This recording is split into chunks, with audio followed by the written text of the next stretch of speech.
मेरे प्रिय छात्र छात्राओं, आज हम कक्षा 9वीं के सामाजिक विज्ञान विषय में इतिहास का अध्याय 2 यूरोप में समाजवाद एवं रूसी क्रांति, इस पार्ट को हमने आपको विस्तार से पहले समझा चुके हैं। पहले जो आपको वीडियो डाले गए थे उसमें पूरे विस्तार से समझाया गया है। अब हम इस पार्ट के आपको क्वेश्चन आंसर का विस्तार से अध्ययन करवाएंगे और आने वाले वीडियो में भी जो शेष बचे हुए क्वेश्चन आंसर हैं उसके बारे में आपको विस्तार से अध्ययन करवाएंगे। इसलिए आप इन क्वेश्चन आंसरों को नोट कीजिए। और आपने इस चैनल को सब्सक्राइब नहीं किया है तो सब्सक्राइब करें, लाइक करें, शेयर करें और बेल नोटिफिकेशन दबाएं ताकि जो भी वीडियो हम आपको अध्ययन संबंधी जो भी वीडियो डालें तो आप तक तुरंत पहुंच जाएं।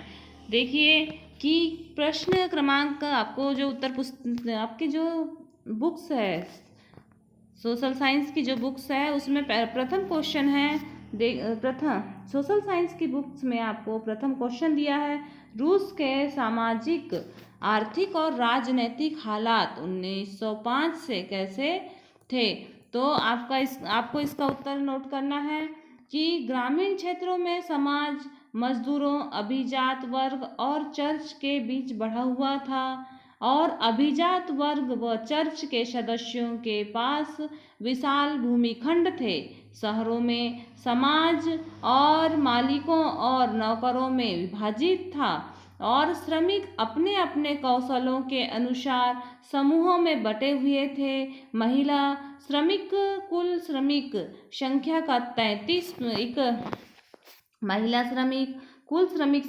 का 31% थे।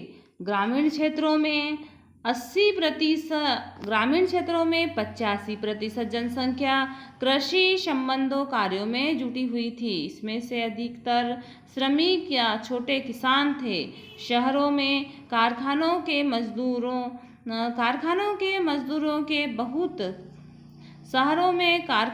मजदूरों को बहुत कम तनख्वाहें दी जाती थी। इनकी आय उसके सामाजिक जीवन को सुचारू रूप से चलाने के लिए पर्याप्त न थी। श्रमिक लगातार 12 से 15 घंटे कार्य करते रहते थे। कारखानों से प्राप्त लाभ पूर्ण रूप से मालिकों की संपत्ति होती थी। मजदूरों, भूमिहीन किसानों और महिलाओं को राष्ट्र की शासन प्रक्रिया में भाग लेने का कोई अधिकार नहीं था और शासन सत्ता केवल राजवंशों के हाथ में ही थी। प्रजातंत्र का अस्तित्व नहीं था। तो जो जनता है उसका कोई अस्तित्व नहीं था। इस प्रकार से आपने रूस के सामाजिक, आर्थिक और राजनैतिक हालात 1905 के पहले के बारे में आपने जाना। ये प्रश्न क्रमांक पहला आपका पूर्ण हो चुका। अब हम अगला क्वेश्चन देखते हैं, प्रश्न क्रमांक दूसरा।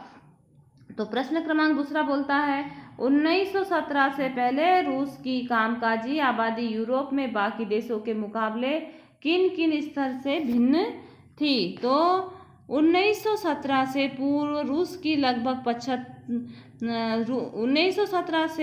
रूस की 85% श्रमिक जनसंख्या कृषि संबंधी कार्यों में लिप्त थी। वे इसी से आय प्राप्त करते थे। शहरों में कारखानों में काम करने वाले श्रमिकों की संख्या बहुत कम थी।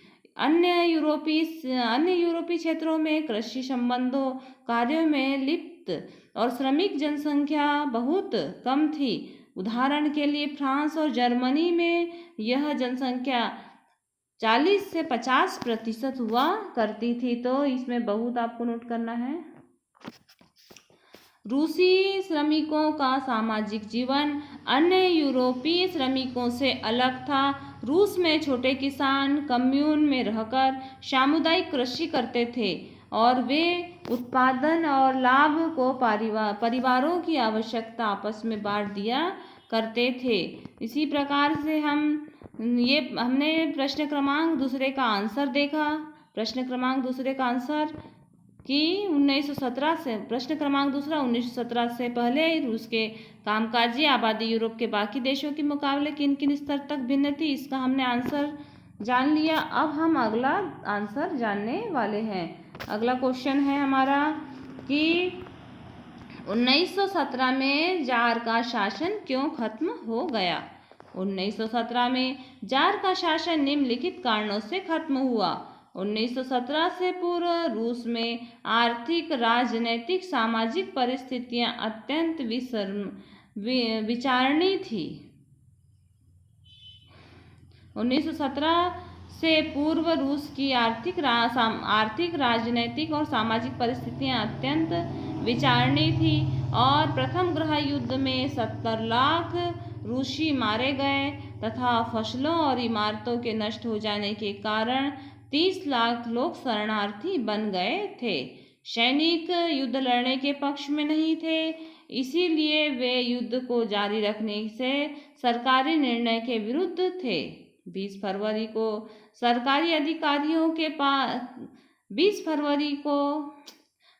फरवरी को सरकारी अधिकारियों ने एक फैक्ट्री में तालाबंदी कर दी, जिसके कारण 50 फैक्ट्रियों के मजदूरों ने हड़ताल कर दी और 25 फरवरी को सरकार ने ड्यूमा को स्थगित कर दिया। इस कारण 26 फरवरी को सड़क पर बड़ी संख्या में विरोध प्रदर्शन किया गया। सरकार ने घुड़सवार फौज को प्रदर्शनकारियों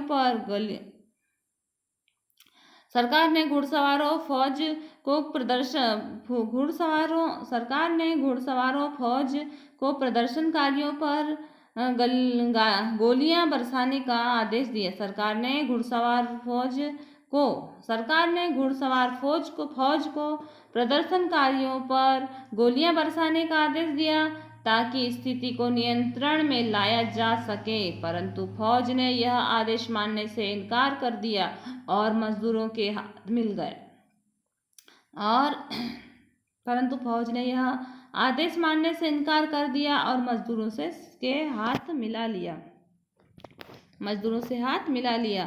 अंत में फौज और श्रमिकों ने मिलकर सोवियत या पेट्रोग्राद सोवियत का निर्णय लिया। इस प्रकार फरवरी क्रांति ने जार के शासन का अंत कर दिया।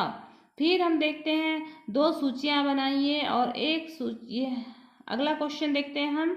2 सूचियां बनाइए, एक सूची में फरवरी क्रांति की मुख्य घटनाओं और प्रभावों को लिखिए, दूसरी सूची में अक्टूबर क्रांति की घटनाओं और प्रभावों को लिखिए। ये प्रश्न है। अब हम देखते हैं फरवरी क्रांति की प्रमुख तिथियां। 20 फरवरी दाहिने किनारे पर एक फैक्ट्री में तालाबंदी, अगले दिन 50 फैक्ट्रियों के श्रमिकों की हड़ताल।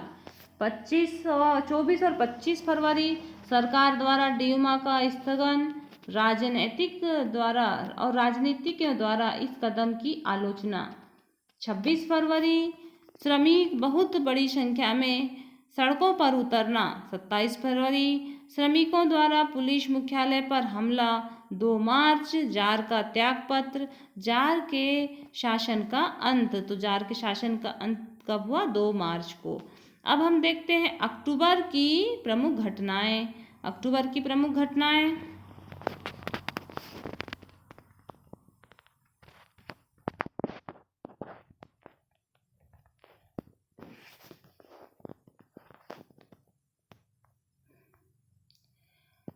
16 अक्टूबर लेनिन ने पेट्रोग्राद सोवियत और बोल्शेविक पार्टी को सत्ता हथियाने के लिए राजी कर दिया। यह कार्य हेतु एक सैन्य क्रांतिकारी समिति का गठन किया गया। 24 अक्टूबर विद्रोह की शुरुआत हुई। दो बोल्शेविक समाचार पत्रों की इमारतों पर नियंत्रण किया गया। टेलीफोन टेलीग्राफ विभागों पर भी नियंत्रण किया गया। विंटर पैलेस की सुरक्षा का प्रबंधन किया गया। इन सरकारी गतिविधियों के जवाब में सैन्य क्रांतिकारी समिति के सदस्यों ने अनेक सैन्य ठिकानों पर कब्जा किया। रात होते होते पूरे शहर समिति के नियंत्रण में आ गए और मंत्रियों ने त्यागपत्र दे दिया। दिसंबर तक मॉस्को और पेट्रोग्राद क्षेत्र पर बोल्शेविकों का पूर्ण नियंत्रण हो गया। इस प्रकार से हमने अक्टूबर क्रांति की घटना और फरवरी क्रांति की प्रमुख घटनाओं के बारे में जाना। अब हम और फरवरी क्रांति की और घटनाएं। फरवरी क्रांति में पुरुष और महिला श्रमिक दोनों शामिल थे और मार्फा वासिलेवा एक महिला श्रमिक के अकेले ही सफल हड़ताल मार्सो वासिलेवा एक महिला श्रमिक ने अकेले ही सफल हड़ताल की और अक्टूबर क्रांति में मुख्यतः बोल्शेविक शामिल थे। क्रांतिकारियों की प्रमुख नेता थे लेनिन और लियोन और त्रोत्स्की। फरवरी क्रांति के परिणाम स्वरूप राजवंश का अंत हुआ, जबकि अक्टूबर क्रांति के पश्चात बोल्शेविक ने सत्ता पर नियंत्रण कर लिया और रूस में साम्यवादी दौर की शुरुआत हुई। फिर आता है अगला प्रश्न। हमने फरवरी क्रांति और रूस क्रांति हमने अक्टूबर क्रांति और फरवरी क्रांति के बारे में अध्ययन किया और इसके क्वेश्चन आंसर होगा, इसका क्वेश्चन भी हमने नोट किया। अब हम अगला क्वेश्चन देखते हैं। बोल्शेविकों ने अक्टूबर क्रांति के फौरन बाद कौन कौन से प्रमुख परिवर्तन किए? तो बोल्शेविकों के प्रमुख परिवर्तन। अक्टूबर क्रांति के तुरंत बाद बोल्शेविक द्वारा किए गए परिवर्तन निम्नलिखित हैं। अधिकतर उद्योग और बैंक राष्ट्रीयकरण कर दिए गए, भूमि का सार्वजनिक संपत्ति घोषित कर दिया गया तथा श्रमिकों को अभिजात वर्ग की जमीनों पर नियंत्रण रखने का अधिकार दिया गया और शहरों में बड़े घरों में कई परिवार को आवास दिए गए। अभिजात वर्ग की पदवियों पर पाबंदी लगा दी गई और सेना और अधिकारियों के लिए नई वर्दी, उदाहरण के लिए सोवियत हेड, नियत की गई। बोल्शेविकी पार्टी का नाम बदल करके रूसी साम्यवादी पार्टी कर दिया गया। इस प्रकार से हमने बोल्शेविकी ने अक्टूबर क्रांति के फौरन बाद कौन कौन से परिवर्तन किए इसके बारे में जाना। अब हम कुछ टिप्पणियां हैं उसके बारे में जानते हैं और उन टिप्पणियों को नोट करते हैं। तो टिप्पणी देखिए, कुलक किसे कहा जाता है? रूस में बड़े किसान को कुलक कहा जाता है और 1928 में साम्यवादी पार्टी के सदस्यों में ग्रामीण क्षेत्रों का दौरा किया। यह कुलकों के खेतों में अनाज उत्पादन और ग्रहण का निरीक्षण किया। ड्यूमा किसे कहते हैं? तो ड्यूमा रूस में निर्वाचित परामर्थी संसद को ड्यूमा कहते हैं। इसे 1905 की क्रांति के पश्चात जार द्वारा गठित किया गया था, परंतु जार ने प्रथम ड्यूमा 75 दिन के भीतर ही स्थगित कर दिया था। फिर देखते हैं 1900 से 1930 के बीच महिलाओं। अगला है कि 1900 से 1930 के बीच महिला कामगार। तो फैक्ट्री मजदूरों का 31% महिला कामगारों का था, परंतु उसमें प्रमुख श्रमिकों के कारण मजदूरी मिलती थी परंतु उन्हें पुरुष श्रमिकों से कम मजदूरी मिलती थी। अधिकतर फैक्ट्रियों में उन्हें पुरुषों की मजदूरी का आधा और 3/4 ही दिया जाता था। इसी कारण उन्होंने विद्रोह में पुरुषों का साथ दिया। 22 फरवरी 1917 को अन्य फैक्ट्रियों में महिला कामगारों ने हड़ताल की और इसलिए इस दिन को अंतर्राष्ट्रीय महिला दिवस के नाम से भी जाना जाता था। रूसी क्रांति के दौरान महिलाएं पुरुष क्रांतिकारियों को प्रेरित करती थी और मार्फा वासिलेवा नामक एक महिला ने अकेले ही हड़ताल की घोषणा की और जब मालिकों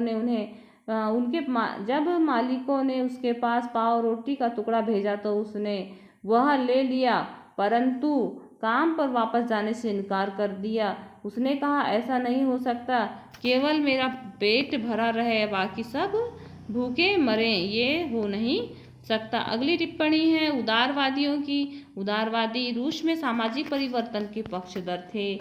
वे चाहते थे कि राष्ट्र धर्मनिरपेक्ष हो, अर्थात सभी धर्मों का सम्मान हो। वे राजवंश को नियंत्रित शक्ति के विरुद्ध थे और वे सरकार के विरुद्ध व्यक्तियों के अधिकारों की रक्षा चाहते थे।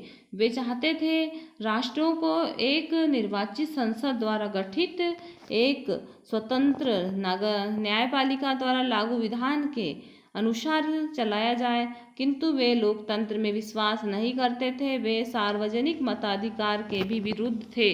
उसके विपरीत वे चाहते थे केवल समृद्ध पुरुष ही वोट दें, महिलाओं को मताधिकार के विरुद्ध थे। तो ये उदारवादियों की टिप्पणी हुई।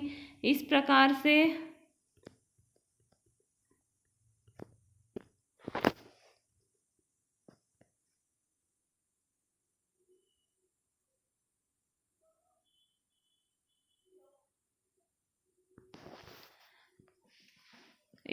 हमने इन प्रश्नों को जाना। आने वाले वीडियो में हम कुछ और जो शेष बचे हुए प्रश्न उत्तर हैं उनके बारे में आपको विस्तार से अध्ययन करवाएंगे। इसलिए आप लगातार इन वीडियो को प्राप्त करने के लिए इस चैनल को सब्सक्राइब करें, लाइक करें, शेयर करें, बेल आइकन दबाएं। यदि सब्सक्राइब नहीं किए हैं तो सब्सक्राइब करें। धन्यवाद। और अपनी पढ़ाई जारी रखें। आप इन प्रश्नों से अपने नोट्स तैयार कीजिए और अपनी परीक्षा की तैयारी कीजिए। धन्यवाद।